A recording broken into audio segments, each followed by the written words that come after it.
जय हिंद मेरे साथियों, कैसे आप सब। उम्मीद करता हूँ सब बहुत ही अच्छे होंगे।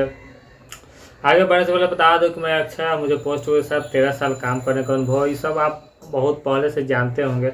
आज मैं वीडियो बना रहा हूँ इस संबंध में बना रहा हूँ कि आप सभी जानते हैं कि जो फर्स्ट लिस्ट आया था उसका डॉक्यूमेंट वेरिफिकेशन का टाइम ख़त्म भी हो गया हुआ है। डॉक्यूमेंट वेरिफिकेशन के लिए हाथ साफ बोर्ड जितने भी बच्चे ने अटेंड किए उस सबका बोर्ड सर्टिफिकेट जो है और आगे बोर्ड को वेरिफिकेशन के लिए भेज दिया गया है। और इस बोर्ड का वेरिफिकेशन जो है आपको इस मंथ के इंड यानी कि 30 से पहले आ जाएगा। उसके बाद उस पर विचार होगा कि आपका सर्टिफिकेट ओरिजिनल है या फिर डुप्लीकेट है, क्या उसका क्या प्रक्रिया होगा, ठीक है ना। सेकेंड जो मेरिट लिस्ट है उसके लिए बहुत बड़ी खुशखबरी यह है कि आपका जो सेकेंड मेरिट लिस्ट है बहुत जल्द आ रही है। और कंफर्म डेट में बता दूं कि 20 के आसपास आपको अथी लिस्ट आ जाएगी।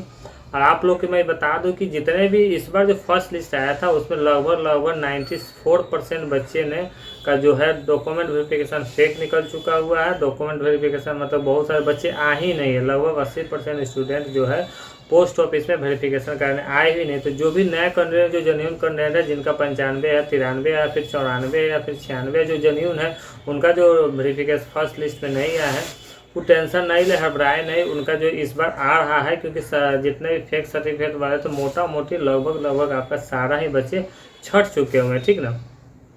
सेकेंड लिस्ट जो आएगी उसमें हमको अच्छा है कि लगभग 80% का जो है अति आपका जो डॉक्यूमेंट वेरिफिकेशन होगा, यानी 80% जो स्टूडेंट हो, जो 80% जो बच्चे होंगे वो हमारे ओरिजिनल होंगे और उनका डॉक्यूमेंट वेरिफिकेशन भी होगा और उनका ज्वाइनिंग भी होगा। अब ज्वाइनिंग के लिए मैं आपको छोटी सी बात बता दूं कि अगर देखिए जितने भी बच्चे वेरिफिकेशन के लिए आए हैं उस सब का ज्वाइनिंग होने में कम से कम अगर बहुत जल्दी डिपार्टमेंट करे तो आपको 3 महीना लगाएगा। बहुत जल्दी डिपार्टमेंट करे तो वो आपको साल भर भी लगा सकता है, 6 महीना भी लगा सकता है। वो डिपेंड करता है आपके एएसपी और एसएसपी के लिए। अभी हमें दो शब्द इस्तेमाल किया, एएसपी और एसएसपी। देखिए एबीपीएम की जो बहाली होता है वो टोटल एएसपी करता है, उनके पास पूरा पावर है, वो जैसे चाहे वैसे कैंडिडेट को घुमा सकता है। और एसएसपी के पास पावर होता है कि आपके पास एसएसपी बीपीएम को अपने बीपीएम को उसका बहाली करता है, उसका ज्वाइनिंग कराता है। वो बीपीएम का पूरा पावर जो है एसएसपी के पास रहता है, वो जब चाहे जितना जल्दी चाहे आपको ज्वाइनिंग करा देगा। यदि आपका सर्टिफिकेट ओरिजिनल है, जेन्युइन है, तो आपको टेंशन लेने कहीं से दूर बात नहीं है। और एक और बात, बहुत सारे जो इंक्वायरी आ रहा है कि सर ज्वाइनिंग में क्या ज्वाइनिंग में जो होता है क्या अथी होता है, क्या बोलते हैं उसको,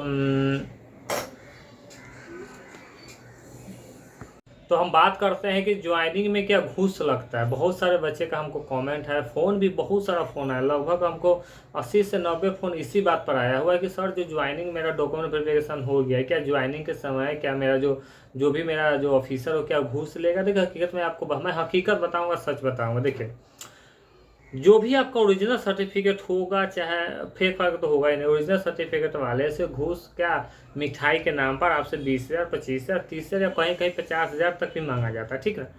तो यह डिपेंड करता है कि आप कितना ज़्यादा लॉयल है अपने अथी के प्रति। आप चाहते हैं कि ना मैं घूस ना दूँ, तो उसका भी आपके जो ऑफिसर होंगे उनके पास कहीं से पावर नहीं है कि आपका ज्वाइनिंग कैंसिल कर देगा। फर्क बस यही होगा कि यदि बहुत सारे जो कैंडिडेट होते हैं, चाहे बहुत सारे बच्चे होते हैं जिनको कोई फर्क नहीं पड़ता यार 20-25-30,000 लो चाहे 50,000 लो, और वो कि हमारा ज्वाइनिंग करा दो, तो जल्दी से ज्वाइन करना चाहिए। यदि आपके पास पैसा देना नहीं चाहते हैं तो देखिए आपको थोड़ा वेट करना पड़ेगा, क्योंकि आपका एएसपी चाहे जो भी आपका जो ऑफिसर होगा वो हो सकता है आपको डिले करा दे सिर्फ पैसा के चलते भी बच्चे को 2-2 साल तक ज्वाइनिंग नहीं कराया जाए। तो मैंने खुद देखा भी हुआ, मैं अपने ऑफिस में ये सब चीज़ जानता भी हूँ, ठीक है। ज्वाइनिंग के चलते आपको 2-2, 3-3 साल तक आपको अथी ज्वाइनिंग पैसा के चलते ज्वाइनिंग नहीं कराया जाता ओरिजिनल सर्टिफिकेट होने के बावजूद भी, ठीक है ना। पहली बात है। दूसरी बात है कि जब डॉक्यूमेंट वेरिफिकेशन आ जाए, सेकेंड डॉक्यूमेंट वेरिफिकेशन, देखिए सेकेंड डॉक्यूमेंट वेरिफिकेशन का जो डेट कोई फिक्स नहीं होता है। जैसे ही आपका फर्स्ट डॉक्यूमेंट वेरिफिकेशन का लेटर आ जाता है आपको तुरंत ही इन्फॉर्म करके, कॉल करके या फिर चिट्ठी के माध्यम से आपको बुला लिया जाता है, या फिर मैसेज भी आपको चाहे मैसेज कर दिया जाता है। तो आप सेकेंड डॉक्यूमेंट वेरिफिकेशन कराने जा सकते हैं, ठीक है ना। तो ठीक है, आप हमारे साथ जुड़े रहिए, हमारे चैनल को सब्सक्राइब कीजिए, लाइक कीजिए, शेयर कीजिए, आगे बढ़िए। और जाते समय बस मैं इतना ही कहूँगा कि आप हमारे साथ बने रहिए और दिल से धन्यवाद है। और अपना ख्याल रखिए, खुश रहिए, मस्त रहिए, तब तक अपना ख्याल रखिए। जय हिंद, चलते हैं।